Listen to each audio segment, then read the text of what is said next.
नमस्कार, आप देख रहे हैं बिहानी लाइव। मेरे रोशनी सिंह के साथ और आइए देखते हैं दिन भर की गतिविधियां एक नजर में।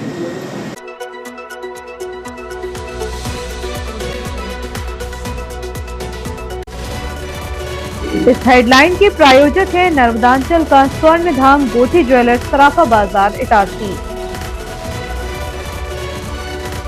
मनोहर श्याम पंसारी सब कुछ वाले, यहां आपको मिलती है संपूर्ण 16 संस्कारों की पूजन सामग्री।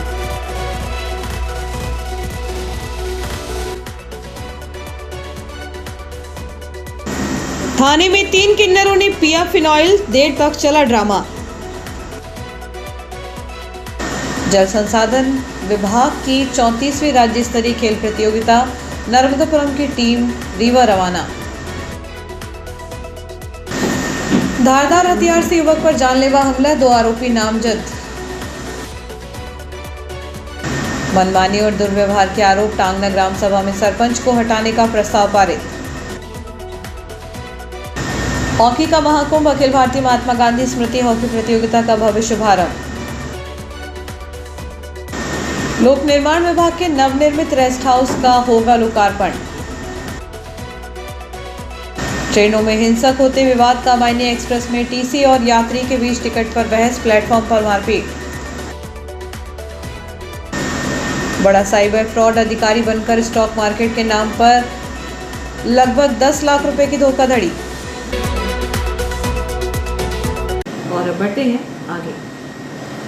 नर्मदापुरम जिले के केसला ब्लॉक के ग्राम टांगना में आदिवासियों के मकान तोड़े जाने के विरोध में शुक्रवार को पहले एसडीएम कार्यालय इटारसी और यहां सुनवाई नहीं होने पर नर्मदापुरम जाकर कलेक्ट्रेट गेट का घेराव किया गया। करीब 2.5 घंटे तक आदिवासी महिला, पुरुष, बुजुर्ग और बच्चे कलेक्ट्रेट गेट पर न्यायालय और पुनर्वास की मांग को लेकर बैठे रहे। शुक्रवार को पहले एसडीएम कार्यालय इटारसी और यहां सुनवाई नहीं होने पर नर्मदापुरम जाकर कलेक्ट्रेट गेट का घेराव किया। करीब 2.5 घंटे तक आदिवासी महिला, पुरुष, बुजुर्ग और बच्चे कलेक्ट्रेट गेट पर न्याय और पुनर्वास की मांग को लेकर बैठे रहे। दोपहर 3 बजे से शाम 5:30 बजे तक प्रदर्शनकारियों ने कलेक्ट्रेट गेट को घेर कर रखा, जिससे गेट पूरी तरह बंद रहा। लोगों और कर्मचारियों की आवाजाही के लिए कलेक्ट्रेट का पीछे वाला गेट खोला गया। मौके पर भारी पुलिस बल तैनात किया गया। सिटी मजिस्ट्रेट देवेंद्र प्रताप सिंह, तहसीलदार सरिता मालवीय और कोतवाली टीआई कंचन सिंह ठाकुर ने लोगों को मनाने की कोशिश, लेकिन वे मानने को तैयार नहीं हुए। प्रदर्शनकारियों ने मकान तोड़ने वालों पर कार्रवाई करने और उन्हें मकान बनाकर देने की मांग की। एक पीड़ित बच्ची ने रोते हुए कहा, पुलिस और सरपंच ने हमारे मकान जेसीबी से ढहा दिए, हमें बेघर किया गया। अब हम कड़कड़ाती ठंड में खुले में रहने को मजबूर हैं। यह कार्रवाई जमीन के पारिवारिक विवाद के मामले में कोर्ट के आदेश पर 5 गरीब आदिवासी परिवारों के मकानों को हटाने के लिए की गई। पीड़ित परिवार मनोता बाई कलमे, किसान लाल कलमे, अभय रामदास कलमे का कहना है कि उन्हें कोई नोटिस भी नहीं दिया गया। सामान मलबे में दबा हुआ है। परिवार ने शिकायत की कि उन्हें आटा, अनाज, कपड़े, आधार कार्ड और अन्य जरूरी दस्तावेज तक बाहर निकालने नहीं दिए गए, जिससे सारा सामान मलबे में दब गया। कुछ पीड़ितों ने बताया कि टूटे मकान में से कुछ प्रधानमंत्री आवास योजना के तहत बनाए गए थे। पीड़ित परिवारों का कहना है कि 3 पीढ़ियों से वहां रह रहे हैं और वे कड़कड़ाती ठंड में खुले आसमान के नीचे सोने को मजबूर हैं। सिटी मजिस्ट्रेट देवेंद्र प्रताप सिंह ने कहा कि यह इटारसी सब डिवीज़न का मामला है और कोर्ट के आदेश पर अतिक्रमण हटाने की कार्रवाई हुई है। उन्होंने बताया कि पीड़ित परिवार ने ज्ञापन दिया है।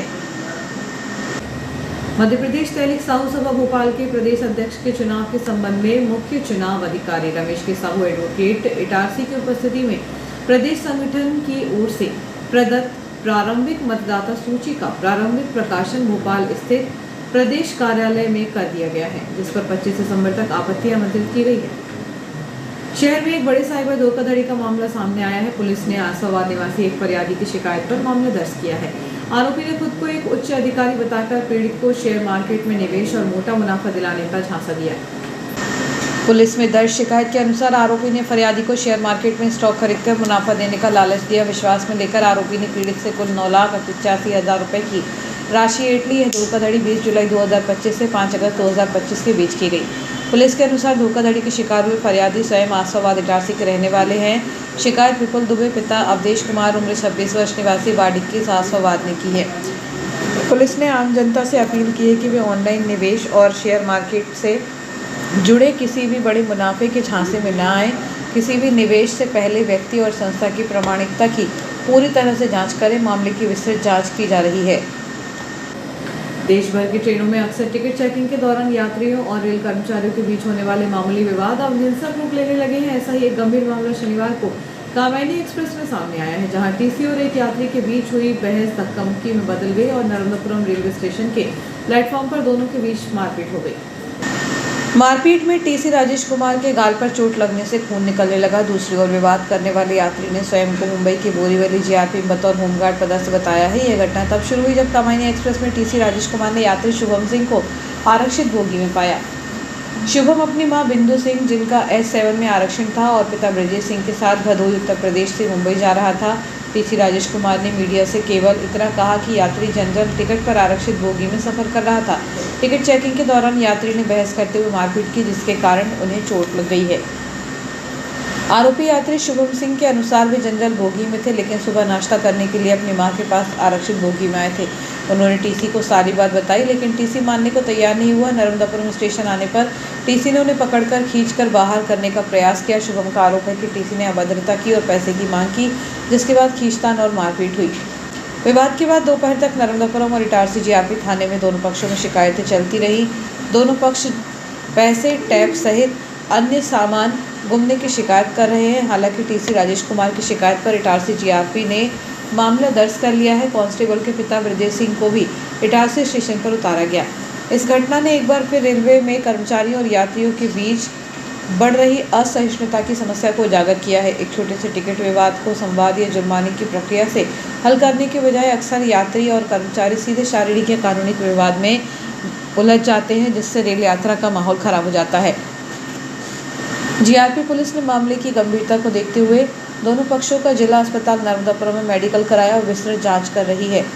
इस संबंध में थाना प्रभारी जीआरपी इटारसी संजय चौकसे ने कहा कि सुबह 9:30 बजे नर्मदापुरम रेलवे स्टेशन पर टिकट चेकिंग के दौरान सीटीआई राजेश कुमार और शिवम सिंह ब्रजेश सिंह के बीच बहस और मारपीट हो गई। राजेश कुमार की तरफ से शिवम सिंह और ब्रजेश सिंह तथा शिवम सिंह की तरफ से सीटीआई राजेश सिंह के खिलाफ प्रकरण पंजीबद्ध करके जाँच में लिया है। मेरा नाम शिवम ब्रजेश सिंह है। हम लोग कामायनी एक्सप्रेस में भदोही से चढ़े थे, मम्मी पापा मैं। तो एक टिकट कंफर्म था, तो मम्मी S7 में बैठी थी 26 नंबर सीट पे, और बाकी पापा और मेरा नई टिकट था, तो हम लोग चालू में गए। हम लोग ने टिकट नहीं है, चालू का टिकट निकाल के चालू में।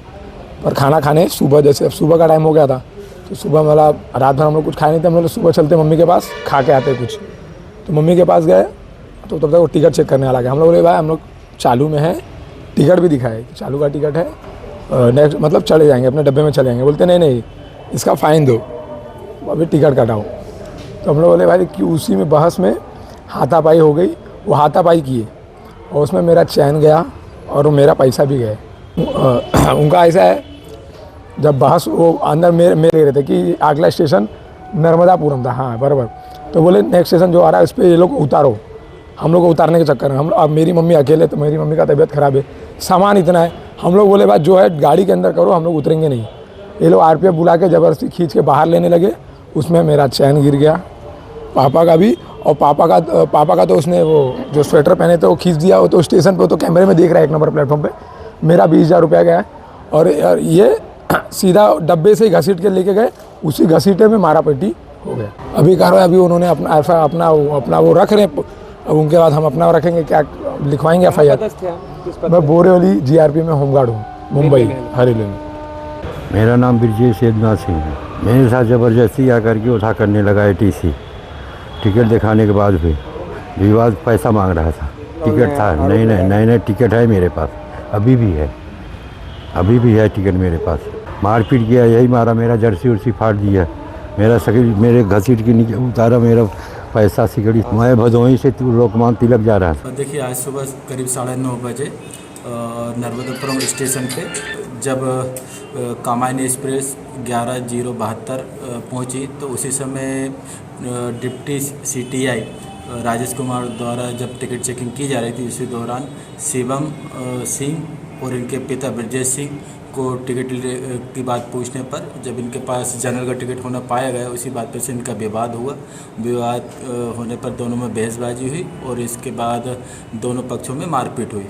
तो जो डिप्टी CTI हैं राजेश कुमार जी, इनकी तरफ से शिवम सिंह पिता ब्रजेश सिंह और ब्रजेश सिंह पिता यदुना सिंह दोनों के ऊपर धारा 296, 115(2), 132, 121(1), 3(5) BNS के तहत प्रकरण पंजीबद्ध किया गया है। दूसरे पक्ष से जो शिवम सिंह है, इनकी तरफ से भी जो डिप्टी CTI है, इनके ऊपर 296, 115(2), 351(2) BNS के तहत प्रकरण पंजीबद्ध कर विवेचना में लिया गया। अभी दोनों पक्षों से जो प्रकरण पंजीबद्ध हुए हैं उनकी विवेचना की जा रही है और जो मौके के साक्ष्य हैं, CCTV कैमरे, उनकी भी हम सहायता लेंगे विवेचना में। नगर के विकास को एक नई गति देते हुए लोक निर्माण विभाग द्वारा इटारसी में नवनिर्मित रेस्ट हाउस का लोकार्पण समारोह 14 दिसंबर को आयोजित किया जाएगा। इस महत्वपूर्ण आयोजन के लिए नगर पालिका परिषद इटारसी द्वारा सभी गणमान्य नागरिकों और आमजन की गरिमा में उपस्थिति सादर आमंत्रित की गई है। मुख्य समारोह 14 दिसंबर को दोपहर 2 बजे लोक निर्माण विभाग का नवनिर्मित रेस्ट हाउस परिसर में होगा। मुख्य अतिथि राकेश सिंह जिले के प्रभारी मंत्री एवं लोक निर्माण मंत्री रहेंगे। अध्यक्षता डॉक्टर सीताशरण शर्मा विधायक एवं मध्य प्रदेश विधानसभा के पूर्व अध्यक्ष करेंगे। विशेष अतिथि दर्शन सिंह चौधरी सांसद नर्मदापुरम, श्रीमती माया नारोलिया राज्यसभा सांसद नर्मदापुरम रहेंगे। नगरपालिका अध्यक्ष पंकज चौरे ने सभी नागरिकों से समारोह में उपस्थित होकर कार्यक्रम को सफल बनाने का आग्रह किया है। यह नया रेस्ट हाउस शासकीय कार्यों से आने वाले अधिकारियों और कर्मचारियों के लिए आवास की सुविधा प्रदान करेगा, जिससे नगर में आधारभूत संरचना को मजबूती मिलेगी। सरस्वती शिशु मंदिर आर्यनगर में आनंद मेले का आयोजन बड़ी उत्साह और उमंग के साथ हुआ। यह आयोजन विद्यार्थियों को रचनात्मकता और प्रबंधन कौशल सिखाने के उद्देश्य से किया गया है। कार्यक्रम का शुभारंभ मुख्य अतिथियों ने दीप प्रज्वलन कर किया। इस अवसर पर अतिथि के रूप में श्रीमती सुधा अशोक शर्मा, डॉक्टर श्रीमती पूनम गोयल, श्रीमती वर्षा सुलभ जैन एवं श्रीमती रीमा संजीव अग्रवाल उपस्थित रही। मेले में विद्यार्थियों ने बढ़ चढ़कर हिस्सा लिया और अपनी रचनात्मकता का परिचय दिया। बच्चों ने विभिन्न प्रकार के खानपान और गेम्स के आकर्षक स्टॉल लगाए। इन स्टॉलों के माध्यम से विद्यार्थियों ने अपनी रचनात्मकता और प्रबंधन कौशल का बेहतरीन प्रदर्शन किया, जिसका दर्शकों ने खूब लुत्फ उठाया। आनंद बाल मेले को सफल बनाने में विद्यालय समिति के अभिषेक तिवारी, उपाध्यक्ष डॉक्टर पंकज मणि पहाड़िया, कोषाध्यक्ष श्रीमती शुभ्रा विवेक चांडक, सदस्य अभिभावकों और शिक्षक परिवार की सक्रिय भागीदारी रही। भारतीय हॉकी के गौरवशाली इतिहास को समर्पित अखिल भारतीय महात्मा गांधी स्मृति हॉकी प्रतियोगिता का भव्य शुभारंभ 14 दिसंबर को इटारसी में किया जाएगा। यह आयोजन नगर के खेल प्रेमियों के लिए उत्साह और गर्व का विषय होगा। उद्घाटन समारोह दोपहर 12 बजे से प्रारंभ होगा। विधायक डॉक्टर सीताशरण शर्मा ने टूर्नामेंट की तैयारियों का जायजा लिया।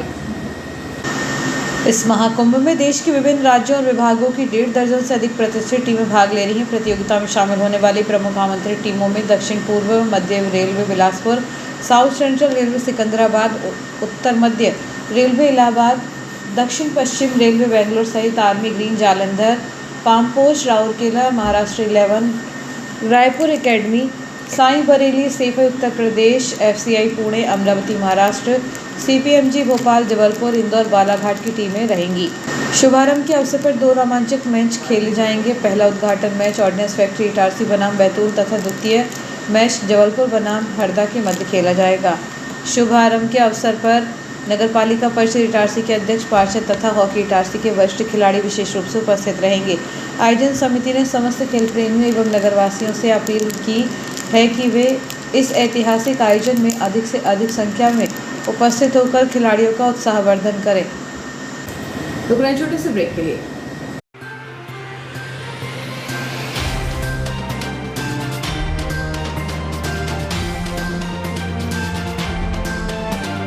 मौलासरिया ENT क्लिनिक, तीसरी लेन, सराफा बाजार, इटारसी।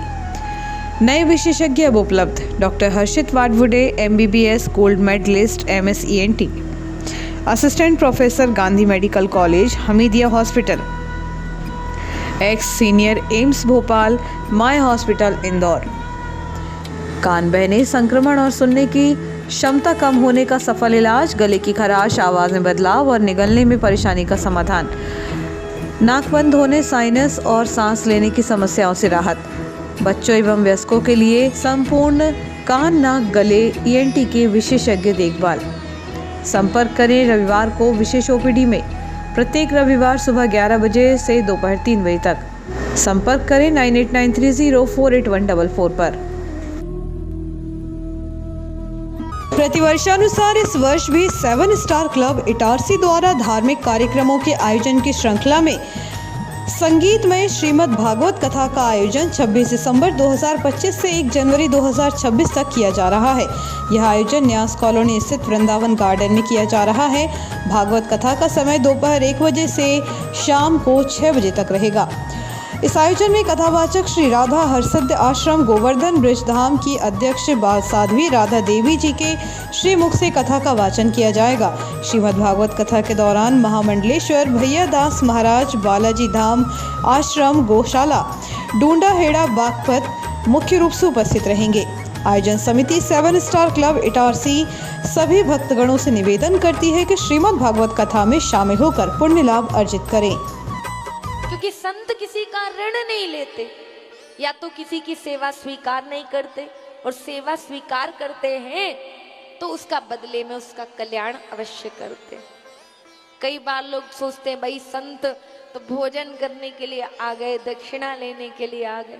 ये संत भोजन भी करते हैं तो गृहस्थी के घर की सारी विपत्तियों को ले लेते हैं।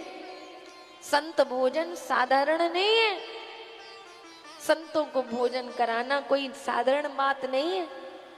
संत यदि तुम्हारी सेवा ले लें तो तुम्हारा कल्याण निश्चित है। हर गहना नहीं होता बस एक आभूषण, कभी बनता है परंपरा तो कभी बनता है प्यार की पहचान। गोटी ज्वेलर्स, नर्मदांचल का स्वर्ण धाम इटारसी, जहां हर डिजाइन में झलकती है शुद्धता, विश्वास और कारीगरी। शादी हो या हो त्योहार या कोई खास पल, यहाँ हर गहना कहता है तुम सबसे खास हो। गोटी ज्वेलर्स, जहाँ सोने से ज्यादा दमकता है आपका विश्वास। नर्मदांचल का गर्व, इटारसी की पहचान। गोटी ज्वेलर्स इटारसी, हर गहना एक कहानी, शुद्धता में विश्वास, कारीगरी में कमाल, जहाँ हर डिजाइन कहे तुम सबसे खास हो। तो एक बार जरूर विजिट करें नर्मदांचल का स्वर्ण धाम गोटी jewellers Itarsi. Raghav borewell and machinery, एक प्रतिष्ठित कंपनी जो घर और खेतों में बोरिंग के लिए सेवाएं करती है प्रदान। हमारी अनुभवी टीम और आधुनिक मशीनरी के साथ हम आपको उच्च गुणवत्ता वाली बोरिंग सेवाएं करते हैं प्रदान। हमारी सेवाएं घर और खेतों में बोरिंग, रोटरी और डीटीएच मशीनों का उपयोग, कैमरे से बोर की जांच, 1000 फीट तक बोरिंग की सुविधा, बोरिंग स्थान से 300 फीट दूर मशीन रखकर भी बोरिंग, बिना छत या दीवार तोड़े घर से 300 फीट दूर मशीन रखकर घर में बोरिंग। सभी प्रकार के केसिंग पाइप उपलब्ध, सभी प्रकार के मोटर पंप उपलब्ध, एयर प्रेशर एवं पानी से बोर सफाई की जाती है, फंसी मोटर निकाली जाती है। तो यदि आपको बोरिंग सेवाओं की है आवश्यकता तो एक बार ज़रूर करें संपर्क। हमारी अनुभवी टीम आपकी सहायता के लिए हमेशा तैयार। संचालक यशवंत माझी। तो हमारा पता याद रखें, Nakshatram complex, shop number 1, Sai fortune colony, gate number 2 के सामने, मोतिया रोड, सोना सावरी, इटारसी। हमारा फ़ोन नंबर है 9669044550 7617314977। जो नहीं मिलेगा कहीं वो सब कुछ मिलेगा यही, इटारसी के तिवारी मनोहर श्याम पंसारी। भैया तिवारी जी, जय माता दी। जय माता दी दिलीप भाई। और बड़े भैया कैसे हो? भाई बढ़िया, माता रानी की कृपा है। भैया पंसारी जी बताइए, नवरात्रि आने वाली है तो पूजा पाठ के लिए अपने पास क्या क्या सामान मिल जाएगा? दिलीप भाई, हमारे पास दीपक से लेकर नौ दुर्गा से संबंधित सारी जड़ी बूटी, सारी सामग्री एक ही छत के नीचे उपलब्ध। तो भैया नवरात्रि में पूजा पाठ के लिए यहाँ मिलेगी आपको जरूरत की सारी चीजें एक ही छत के नीचे, जैसे कि त्रिशूल, चिमटा, दीपक पे लगाने के लिए कांच का स्टैंड, और यहाँ पे मिल जाएगी आपको माता जी के लिए चुनरी और श्रृंगार के लिए पूरे अस्त्र शस्त्र। और यहाँ पे मिलेंगे आपको भोलेनाथ बाबा के श्रृंगार के लिए, गले के लिए सांप, डमरू, त्रिशूल। तो मिल जाएगी पंडाल में सजावट के लिए हर एक प्रकार की चीजें। और ये भी सुनने में आया है कि पंसारी जी की दुकान पे मिल जाती है आयुर्वेदिक से संबंधित सभी प्रकार की जड़ी बूटियाँ। तो आइए पूछते हैं। बिल्कुल दिलीप भैया, हमारे यहाँ पर बालों के लिए तेल, बनाकर देते हैं स्पेशल जी। उसके साथ साथ हमारे यहाँ घुटना दर्द, कमर दर्द, उसके लिए एक बहुत अच्छा क्रीम बना के देते हैं, दर्द निवारक क्रीम। और भाई अब आपको बताने वाला हूँ एक ऐसी बात कि आजकल लोग सबसे ज्यादा पैसा खर्च कर रहे हैं अपने बालों पर। यहाँ मिलेगा आपको गारंटेड हेयर ऑयल, इससे आपके बाल टूटना झड़ना बंद हो जाएंगे और जो रूसी वगैरह होती है वो सब ठीक हो जाएगी। और ये हेयर ऑयल भी मिलेगा आपको हमारे पंसारी जी की दुकान पे। और यहाँ आपको महाआरती के लिए मिल जाएगा नगाड़ा और सभी प्रकार के दुपट्टे भी। और यहाँ आपको मिल जाएंगे महाआरती के लिए सारी सामग्री। हमारे पास आपको पूजा पाठ की सभी प्रकार की चीजें मिल जाएंगी। यदि आप खरीदना चाहते हो तो खरीद सकते हैं और यदि आप किराए से लेना चाहते हैं तो किराए से भी ले सकते हैं। भाई आजकल लोग सबसे ज्यादा परेशान है तो अपने घुटने के दर्द को लेकर, कमर दर्द को लेकर, सुन्नपन को लेकर। तो ये सारी समस्या का हल तिवारी जी के पास चल। तिवारी जी के पास है एक ऐसा तेल कि लगाते ही आपका दर्द हो जाएगा एकदम छूमंतर। भैया पंसारी जी, हमने एक बात और सुनी है कि पूजा पाठ के साथ साथ आपके पास 16 संस्कार का भी सामान मिलता है। जी दिलीप भैया, हमारे यहाँ सभी प्रकार की 16 संस्कार की दुर्लभ से दुर्लभ वस्तुएं उपलब्ध हैं, जिसमें कि हवन, यज्ञ, भागवत, गृह प्रवेश, जचकी के लड्डू, गमी का सामान, तेरवी का सामान, एक ही छत के नीचे उपलब्ध है सभी सामग्री। इसीलिए कहते हैं भाई, जो नहीं मिलेगा कहीं वो सब कुछ मिलेगा यहीं। कि सभी समस्याओं की हारी हमारे बड़े भैया मनोहर श्याम पंसारी। जय माता दी।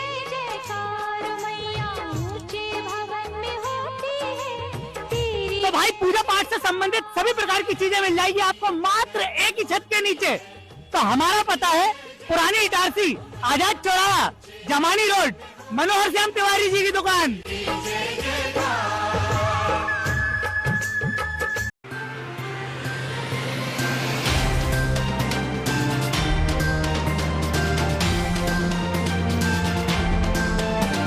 ब्रेक के बाद एक बार फिर बढ़ते हैं आगे। तीखर जमानी नहर में रविवार शाम 2 युवकों की तलाश में चलाया जा रहा सर्च ऑपरेशन 24 घंटे बाद भी जारी है, लेकिन अभी तक उनका कोई सुराग नहीं मिल सका है। इस बड़े पैमाने पर चलाया जा रहा है सर्च ऑपरेशन के दौरान एक अज्ञात युवक का शव मिला है, जिसकी शिनाख्त की जा रही है। डूबे युवकों की पहचान ग्राम भट्टी निवासी शिवशंकर उर्फ धन्नू वर्मा और छोटू चौधरी के रूप में बताई जा रही है, जिनकी उम्र लगभग 35 वर्ष है। प्रत्यक्षदर्शी के अनुसार पथरौटा थाना प्रभारी संजीव कुमार पवार ने बताया कि प्रत्यक्षदर्शी महिला के मुताबिक दोनों युवक जमानी की बड़ी नहर के पास पानी पीने उतरे थे। इस दौरान एक युवक का पैर फिसल गया और उसे बचाने के प्रयास में दूसरा युवक भी नहर के तेज बहाव में बह गया। घटनास्थल के पास से दोनों युवकों की मोटरसाइकिल भी मिली है, जिससे उनके नहर में डूबने की आशंका पुख्ता हुई। घटना की जानकारी मिलने के बाद युवकों की तलाश का अभियान चलाया जा रहा है। एनडीआरएफ और एसडीआरएफ की टीम मौके पर है। पुलिस के गोताखोरों तथा स्थानीय लोगों की मदद से युवकों की तलाश की जा रही है। फिलहाल युवकों के नहर में डूबने के स्पष्ट कारणों की पुष्टि नहीं हो पाई है। प्रशासन ने आसपास के लोगों से सावधानी बरतने और किसी भी तरह की अफवाहों से दूर रहने की अपील की है। इटारसी न्यायालय में 13 दिसंबर 2025 को आयोजित नेशनल लोक अदालत में एक ऐसा भावुक क्षण देखने को मिला जब तलाक लेने आए एक पति पत्नी न्यायालय की समझाइश के बाद पुनः साथ रहने का फैसला किया। यह मामला द्वितीय व्यवहार न्यायाधीश वरिष्ठ खंड श्रीमती आयुषी गुप्ता के न्यायालय में प्रस्तुत हुआ था।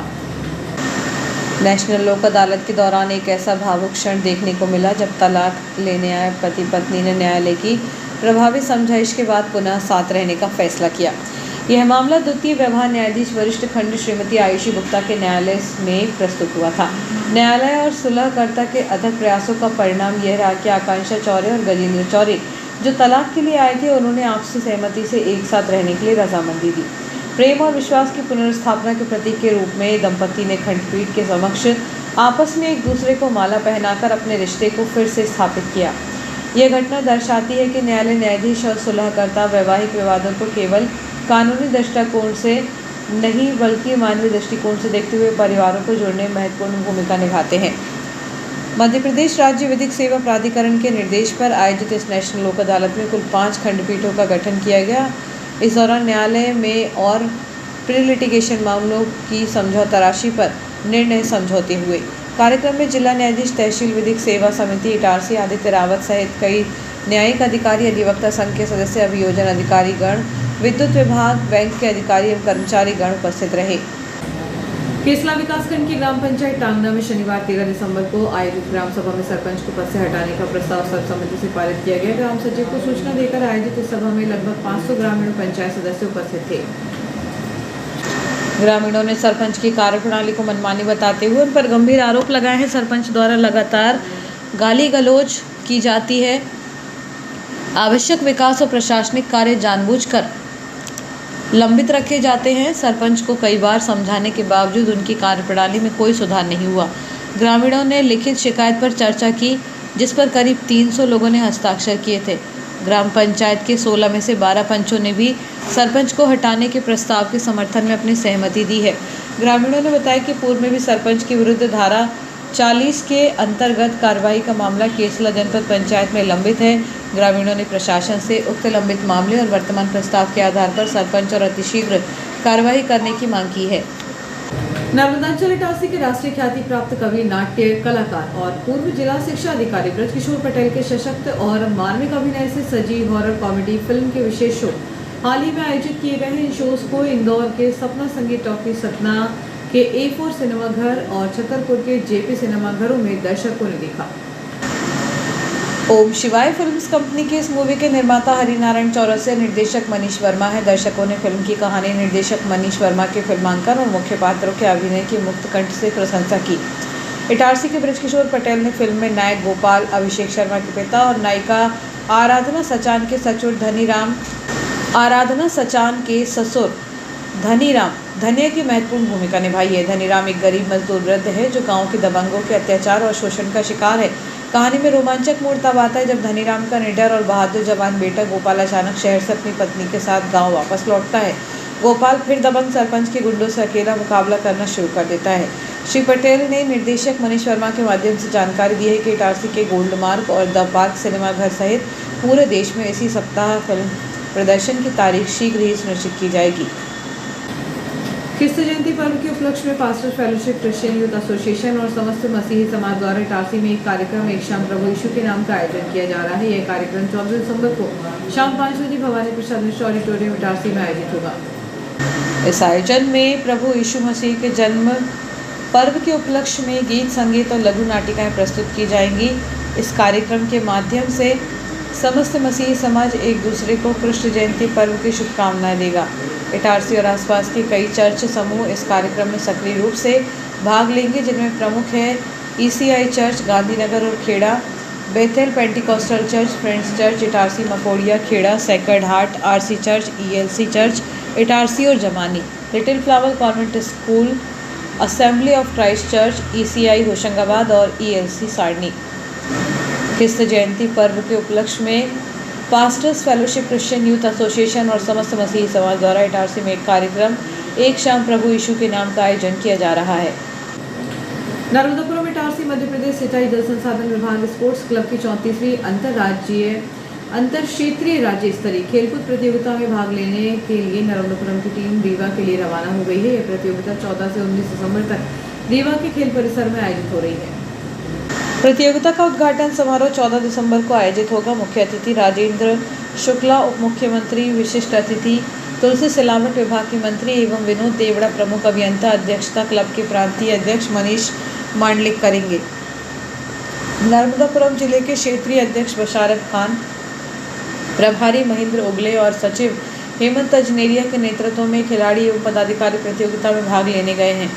क्षेत्रीय अध्यक्ष बशारत खान ने बताया कि इस प्रतियोगिता में हरदा, बैतूल, छिंदवाड़ा, नर्मदापुरम जिले और तवा परियोजना क्लब के खिलाड़ी भाग लेंगे। विभिन्न प्रतिस्पर्धाएं आयोजित की जाएंगी, जिनमें शामिल प्रतियोगिताओं में cricket, kabaddi, football, volleyball, shooting ball, carrom, शतरंज, lawn tennis, table tennis, badminton, 100 एवं 200 मीटर दौड़। महिला वर्ग में टेबल टेनिस, बैडमिंटन, कैरम, शतरंज, दिव्यांग वर्ग में कैरम और शतरंज की प्रतियोगिताएं होंगी। मुख्य अभियंता एवं ट्रस्टी राजाराम मीणा, अधीक्षण यंत्री विपिन बामनकर और कुमकुम पटेल सहित कई कार्यपालन यंत्री और अनुविभागीय अधिकारियों ने खिलाड़ियों को शुभकामनाएं देते हुए अधिक से अधिक खेलों में विजेता बनने की कामना की। इटारसी में किन्नरों के दो गुटों के बीच चल रहा आपसी विवाद एक बार फिर हिंसक हो गया है, जिसके बाद तनावपूर्ण स्थिति पैदा हो गई है। विवाद में त्रस्त किन्नरों के एक दल की 3 सदस्यों आशमा मौर्य, पिंकी मौर्य और तितली किन्नर ने दूसरे समूह पर जानलेवा हमला और लगातार प्रताड़ना का आरोप लगाते हुए शाम को पुलिस थाने में फिरौती पी लिया। शहर में किन्नरों के दो गुटों के बीच चल रहा आपसी विवाद एक बार फिर हिंसक हो गया है, जिसके बाद तनावपूर्ण स्थिति पैदा हो गई। किन्नरों के एक दल की 3 सदस्यों आसमा मोरे, पिंकी मोरे और तितली किन्नर ने दूसरे समूह पर जानलेवा हमले और लगातार प्रताड़ना का आरोप लगाते हुए शाम को पुलिस थाने में फिनॉइल पी लिया। हालांकि यह घटना करने के पूर्व किन्नरों ने बकायदा अपने कुछ परिचित मीडिया कर्मियों को बुलाया था। माना जा रहा है कि यह पुलिस पर दबाव बनाने का एक तरीका है जिसे किन्नरों ने अपनाया। पीड़ित पक्ष के सदस्यों ने बताया कि सुबह विधायक डॉक्टर शीतल शरण शर्मा ने दोनों गुटों के बीच चल रहे विवाद को आपसी बातचीत से हल करने के लिए बुलाया था। इस दौरान दूसरे गुट के किन्नर सुंदर, तमन्ना, रुकैया उन्हें मारने के लिए तलाश रहे थे। उनके एक साथी को दूसरे गुट से जुड़े गुंडों ने चाकू मारा। मीरा किन्नर ने बताया कि वे कई जगह शिकायत कर चुके हैं, लेकिन उन्हें शहर छोड़ने के लिए कहा जा रहा है और बधाई मांगने भी नहीं दिया जा रहा है। थाना प्रभारी गौरव बुंदेला ने बताया कि किन्नरों द्वारा लगाए चाकूबाजी के आरोप और फिनाइल पीने की घटना 2 अलग मामले हैं। उन्होंने कहा कि युवक को पवन भदौरिया और प्रहलाद सराठे ने चाकू मारा है और यह उनका आपसी वेंडरी विवाद है, जिसका सीधे तौर पर किन्नरों के मामले से लेना देना नहीं है। टीआई ने आश्वस्त किया कि वह लौटकर दोनों घटनाओं के जुड़ाव के एंगल पर भी जांच कराएंगे। उन्होंने कहा कि चाकूबाजी के आरोपियों की गिरफ्तारी के प्रयास चल रहे हैं, जिसके बाद सारा सच सामने आएगा। ज्ञात हो कि पिछले 1 माह में किन्नरों के दोनों गुटों के बीच मारपीट और हमले की यह तीसरी घटना है, जिससे शहर में तनाव बना हुआ है। हम लोग सुबह उठे और फिर हमको 11 बजे डॉक्टर शीतल शरण शर्मा जी ने बुलाया था कि हम आपका विवाद का निराकरण कर देंगे। फिर हम उनके पास गए, उनसे मिले। उनसे मिलते मिलते हमको 12:30-1 बज गए। हम घर पे आके खाना वाना खा के सो गए। ये लोग हम लोगों को ढूंढ रहे थे, इनको हम मिले नहीं। रेशम के गुंडे हैं, सुंदर, भदौरिया और उसके अनुसाती हैं। और हम लोगों की जान को बहुत बड़ा खतरा है और प्रशासन से हम लोग सुरक्षा मांगते हैं और हमारी सुरक्षा नहीं है और हम पे ध्यान दिया जाए। जैसे तीनों को अभी उपचार तो दे दिया गया प्राथमिक, अभी देखते हैं उनको तीनों को भर्ती करके रखा है, देखते हैं कि कैसा होता है। बाकी अभी इलाज चालू है उनका, जो भी होगा आपको बताएंगे आगे। शहर के कंचन होटल के पास शनिवार दोपहर को एक युवक पर 3-4 लोगों ने धारदार हथियार से हमला कर दिया, जिससे युवक गंभीर रूप से घायल हो गया। इस मामले में इटारसी पुलिस ने 2 आरोपियों के खिलाफ मामला दर्ज कर लिया है। हालांकि आरोपी अभी पुलिस की गिरफ्त से बाहर है। इटारसी पुलिस से प्राप्त जानकारी के अनुसार शेख आशिफ, जो ग्वालबाबा क्षेत्र का निवासी है और ट्रेनों में खानपान सामग्री बेचने का काम करता है, दोपहर के समय कंचन होटल के पास मौजूद था। इसी दौरान उसका पवन भदौरिया और प्रहलाद सराठे नामक व्यक्तियों से किसी बात को लेकर वाद विवाद हो गया। विवाद इतना बढ़ गया कि हमलावरों ने शेख आसिफ पर धारदार हथियार से हमला कर दिया। हमले में घायल युवक शेख आशिफ की गंभीर चोटें आई हैं। उसके चेहरे पर 4 से 5 टाँके लगे हैं। पेट, गाल और हाथ पर भी गंभीर चोटें आई हैं और टाँके लगाए गए हैं। पुलिस द्वारा आशिफ को पहले सरकारी अस्पताल लाया गया था, लेकिन बाद में परिजनों ने उसे इटारसी के एक निजी अस्पताल में भर्ती कराया। पुलिस ने पवन भदौरिया और प्रहलाद सराठे के खिलाफ मामला दर्ज कर लिया है। हालांकि लड़ाई झगड़े का वास्तविक कारण अभी तक स्पष्ट नहीं हो पाया है। पुलिस मामले की जांच में जुटी हुई है। आरोपी फिलहाल फरार बताए जा रहे हैं और पुलिस उनकी गिरफ्तारी के लिए प्रयास कर रही है। मेरा नाम हसन अली, हम रहते हैं ग्वालबाबा। शेख आसिफ मजदूरी करता था और ये लड़के लोग जो हैं स्टेशन पे बैठने, वो 2 नंबर की बिरयानी वगैरह, ये वो चाय वगैरह ये लोग बेचते हैं। लड़ा हमको तो कुछ ही नहीं मालूम। अभी लड़का अस्पताल आया था, अस्पताल से घर जा रहा था, वहाँ इन लोगों ने रोक कर बस हमारा पीटी चालू कर दी। हम लोगों को नाम लिखवा दिए सर हमने पुलिस वालों के पास। शेख आसिफ मजदूरी करता था। ये लोग दोनों जा रहे थे साथ में पैदल, आसिफ शेख और फैजान, और ये दोनों जा रहे थे और इन पे हमला किया चाकू से। इन लोगों ने मारा ये अंशुल के छोटे वाले भाई पवन भदौरिया और सानू नाई करके है एक लड़का, उनके साथ की गिरमिट के 4 लड़के थे। इन लोगों ने इन लोगों को मारा। कोई विवाद नहीं था, इनको लूटा गया है बस, वो कुछ नहीं। इनको चाकू मार के और इन पर हमला किया और इनको लूटा गया, और शायद पुरानी खुन्नस हो इनकी तो उनने वो निकाली गई है। और आइए देखते हैं दिन भर की गतिविधियां एक बार फिर।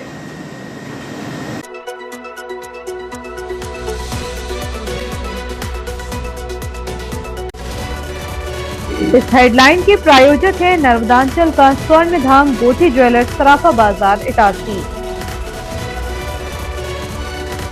मनोहर श्याम पंसारी सब कुछ वाले, यहाँ आपको मिलती है संपूर्ण 16 संस्कारों की पूजन सामग्री।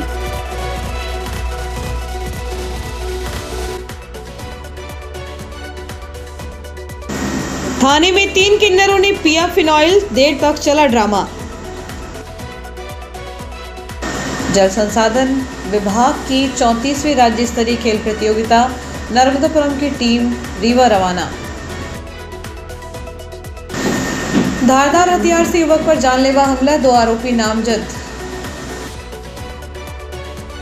मनमानी और दुर्व्यवहार के आरोप, टांगना ग्राम सभा में सरपंच को हटाने का प्रस्ताव पारित। हॉकी का महाकुंभ, अखिल भारतीय महात्मा गांधी स्मृति हॉकी प्रतियोगिता का भव्य शुभारंभ। लोक निर्माण विभाग के नवनिर्मित रेस्ट हाउस का होगा लोकार्पण। ट्रेनों में हिंसक होते विवाद, कामायनी एक्सप्रेस में टीसी और यात्री के बीच टिकट पर बहस, प्लेटफॉर्म पर मारपीट। बड़ा साइबर फ्रॉड, अधिकारी बनकर स्टॉक मार्केट के नाम पर लगभग 10 लाख रुपए की धोखाधड़ी।